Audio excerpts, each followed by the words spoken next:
اگر یہ بات سچ نہ ہوتی تو تم یہ جواب ہرگز نہ دیتے کہ وہ ابھی وہاں نہیں پہنچا ہوگا کیونکہ تم پہلے بھی اس جگہ پر جا چکے ہو۔ تو اس طرح سے قاضی نے انصاف کیا۔ اب بچوں اس سبق کے الفاظ میں ہیں، ایگزام میں لکھنے کے لیے آئیں گے، آپ کو ان کو یاد کرنا ہے۔ یاد کرنے کا طریقہ ہے اسپیلنگ کے ساتھ لکھ کر یاد کرو گے۔ اسپیلنگ کے ساتھ لکھ کر یاد کرنے سے آپ کو جلدی یاد ہوگا اور آپ کی اردو بھی اسٹرانگ ہوگی۔ تو پڑھ کر سناتی ہوں، آپ یاد کریں گے۔ قاضی یعنی کہ انصاف کرنے والا، دعویٰ کرنا یعنی کہ حق جتانا، اشد کہتے ہیں بہت زیادہ، مصروف ہو جانا یعنی کہ کام میں لگ جانا، مدعی یعنی کہ دعویٰ کرنے والا، رنجیدہ یعنی کہ دکھی یا پھر اداس۔ اب بچوں اس چیپٹر کے ٹیکسٹ بک کے کوشچن آنسر ہیں، ایگزام میں کس طرح سے لکھو گے وہ پڑھ کر بتا دیتی ہوں۔ سوال نمبر 1، ایک شخص نے قاضی کی عدالت میں کیا دعویٰ پیش کیا؟ جواب ہوگا، قاضی کی عدالت میں ایک شخص نے یہ دعویٰ پیش کیا کہ اس کے دوست کے پاس اس کے 100 روپے ہیں جو اس نے قرض کے طور پر 1 مہینے کے لیے لیے تھے اور اب وہ واپس نہیں کر رہا ہے۔ سوال 2، مدعی بری طرح کیوں رونے لگا؟ مدعی بری طرح اس لیے رونے لگا کیونکہ مدعی کے پاس کوئی گواہ نہیں تھا۔ قاضی نے قسم کی بنا پر فیصلہ کرنے کا سوچا، لیکن چونکہ مدعی کا دوست جھوٹی قسمیں کھانے میں مہارت رکھتا تھا تو مدعی کو ڈر تھا کہ قسموں سے فیصلہ غلط ہوگا۔ سوال نمبر 3، مقدمے میں کون کون گواہ تھا؟ مقدمے کا گواہ ایک پیڑ تھا جس کے نیچے اس نے اپنے دوست کو پیسے دیے تھے۔ سوال 4، گواہ عدالت میں گواہی دینے کیوں نہیں آیا؟ گواہ عدالت میں گواہی دینے اس لیے نہیں آیا کیونکہ وہ ایک پیڑ تھا۔ سوال نمبر 6، قاضی کو کیسے پتہ چلا دعویٰ کرنے والا سچا ہے؟ قاضی نے چالاکی سے پیسے لینے والے سے سوال کیا کہ وہ پیڑ کے پاس پہنچ گیا ہوگا۔ انجانے میں اس نے جواب دیا ابھی نہیں، جس سے قاضی کو پتہ چلا کہ مدعی کا دعویٰ سچا ہے۔ سوال 6، قاضی نے کیا فیصلہ کیا؟ قاضی نے فیصلہ سنایا کہ مدعی کا دعویٰ بالکل صحیح ہے اور تم اس کے پیسے واپس کرو گے۔ اب اس چیپٹر کے فل اپس ہیں جو کہ آلریڈی فل ہے، لیکن مشکل یہ تھی کہ وہ بغیر کسی گواہی کے فیصلہ بھی نہیں دے سکتا تھا۔ مجھے اس کی پریشانی جان کر بہت دکھ ہوا۔ اس نے یہ رقم مجھ سے 1 مہینے کے وعدے پر لی تھی۔ اس درخت کے پاس جاؤ اور اس سے کہو کہ تم کو قاضی نے بلایا ہے۔ اس نے درخت کو قاضی کی مہر دکھائی۔ اس نے قاضی صاحب کو بتایا کہ درخت نے میری بات کا کوئی جواب نہیں دیا۔ اب یہاں پر ہے، نیچے دیے ہوئے لفظوں سے جملے بنائیں اور خالی جگہوں میں لکھو وعدہ،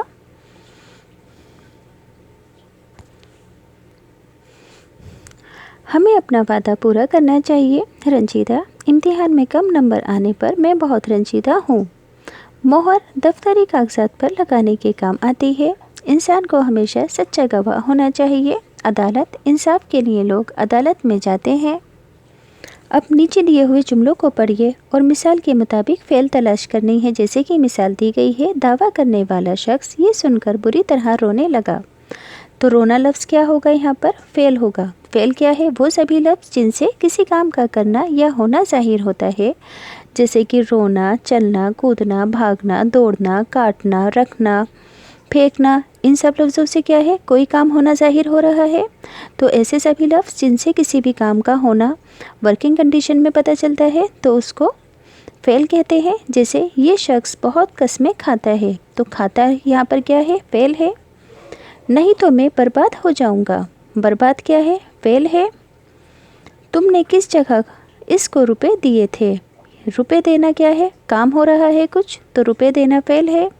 قاضی کی بات سن کر دوسرا شخص مسکرانے لگا۔ سننا اور مسکرانا فعل ہے۔ قاضی جی یہ سن کر پھر مقدموں میں مصروف ہو گئے۔ مصروف ہونا اور سننا کیا ہے؟ یہاں پر فعل ہے۔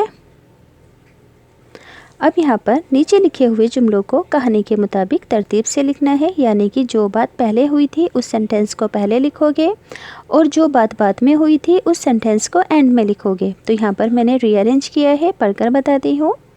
ایک شخص قاضی کی عدالت میں حاضر ہوا اور ایک دوسرے شخص پر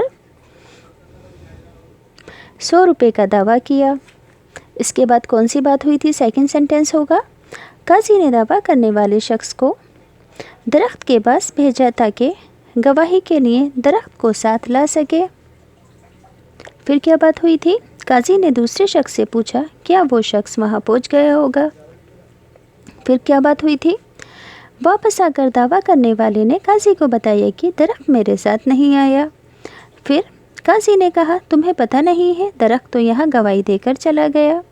لاسٹ میں کیا بات ہوئی تھی؟ قاضی نے کہا مدعی کا دعویٰ صحیح ہے، 100 روپے اسے واپس دے دیجئے۔ اب یہاں پر آپ کو اس درخت میں سے مذکر اور مؤنث چھانٹ کر لکھنے ہیں۔ تو مذکر میں بوائے والے سارے ورڈ اور مؤنث میں گرل والے۔ تو سینٹینس پڑھ کر دیکھو گے خود بخود پتہ چل جائے گا۔ پہلے مذکر پڑھو۔ قاضی بڑا آدمی ہے، بڑا لفظ کا استعمال ہوا سینٹینس میں یعنی کہ مذکر۔ زمانہ بہت برا ہے، برا لفظ کا استعمال ہوا سینٹینس میں تو یہ ہوگا مذکر۔ درخت بڑا ہے، مہینہ بڑا ہے، یہ فیصلہ بہت بڑا ہے، یہ قصہ بہت بڑا ہے، یہ جواب بہت بڑا ہے اور یہ ذکر بہت بڑا ہے۔ سبھی میں بڑا لفظ کا سینٹینس میں استعمال ہوا اس لیے یہ سبھی مذکر ہے۔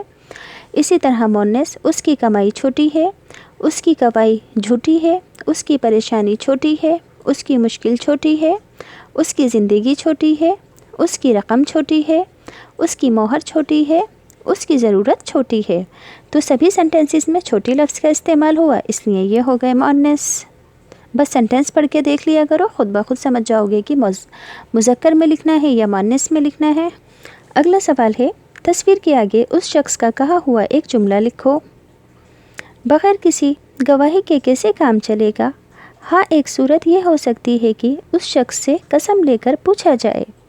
مدعی قاضی صاحب مجھے ڈر ہے کہ میرے بلانے سے درخت نہیں آئے گا۔ دوسرا شخص قاضی صاحب میں تبھی سے یہاں بیٹھا ہوں، میرے سامنے کوئی بھی درخت گواہی دینے نہیں آیا۔ اب ہے یہاں پر نیچے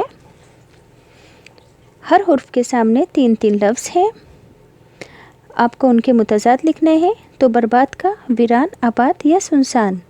برباد کا ہوگا آباد، زندگی کا مردہ، زندہ یا موت۔ تو زندگی کا کیا ہوگا؟ موت، یہاں پر لکھ دینا موت۔ حاضر، دور، پیش یا پھر غائب۔ حاضر کا ہوگا غائب، یہاں پر لکھ دینا غائب۔ رونا کا ہنسنا، بھاگنا یا دوڑنا۔ تو رونا کا ہوگا ہنسنا۔ سچا کا پورا، جھوٹا یا آدھا۔ تو سچا کا کیا ہوگا؟ یہاں پر لکھ دو گے جھوٹا۔ صحیح کا کیا ہوگا؟ غلط، تو یہاں پر لکھ دو گے غلط۔